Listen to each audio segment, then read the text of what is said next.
Μεγάλη ανησυχία σε ρωσικά μέσα ενημέρωσης που παρακολουθούν από πολύ κοντά τις ευρύτερες γεωπολιτικές εξελίξεις σε όλες τις περιοχές του κόσμου, όπως επίσης και τις σημαντικές στρατιωτικές κινήσεις που πραγματοποιούν οι εχθρικές κατά αυτά δυνάμεις προς τη Ρωσική Ομοσπονδία, έχει προκαλέσει τις τελευταίες ημέρες η έντονη κινητικότητα νατοικών δυνάμεων που παρατηρείται σε μια συγκεκριμένη περιοχή της Ευρώπης, η οποία δεν είναι άλλη από την περιφέρεια του Καλίνιγκραντ. Σε αυτή την πολύ σημαντική περιοχή για τα ρωσικά συμφέροντα, όπου και κατοικεί ένας μεγάλος αριθμός Ρώσων πολιτών, έχουμε το τελευταίο χρονικό διάστημα κινήσεις των δυνάμεων του ΝΑΤΟ που ανεβάζουν την ένταση, προκαλώντας εύλογα ερωτήματα για το αν υπάρχει κάποιο σχέδιο, αν κρύβεται κάποιο ειδικό πλάνο για μια πιθανή επίθεση κατά του Καλίνιγκραντ.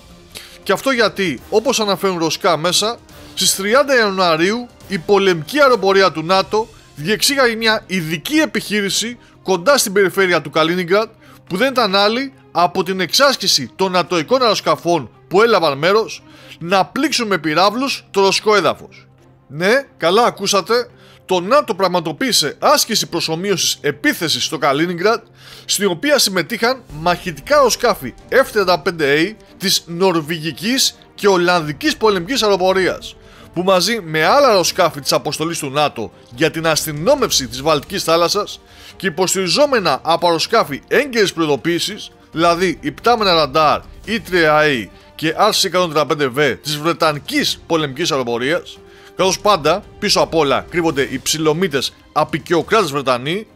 εξαπέλυσαν εικονικά χτυπήματα εναντίον κέριων στόχων στο έδαφος της, όπως είπαμε, σημαντικής αυτής περιφέρειας για τους Ρώσους.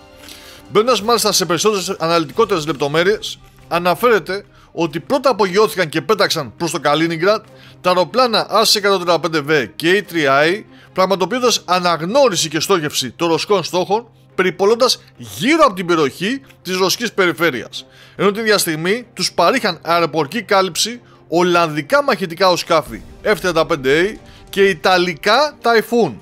Αμέσως μετά απογειώθηκαν και έσπευσαν στην περιοχή δύο ζεύγοι Typhoon της γερμανικής πολεμικής αεροπορίας και F-35A της νορβηγικής πολεμικής αεροπορίας, προσεγγίζοντας τους στόχους που είχαν εντοπίσει τα αναγνωριστικά αεροπλάνα και προβαίνοντας σε προσομοίωση χτυπήματος με πυράβλους κρούζ και κατευθυνόμενες βόμβες. Όσον αφορά μάλιστα τους στόχους που επέλεξαν, εκτιμάται ότι αυτή ήταν η αεροπορική βάση του Τσερνιάκοφσκ, μία ναυτική βάση, θέσεις αεράμινας, καθώς και αποθήκες όπλων με πυράβλους και οβίδες πυροβολικού.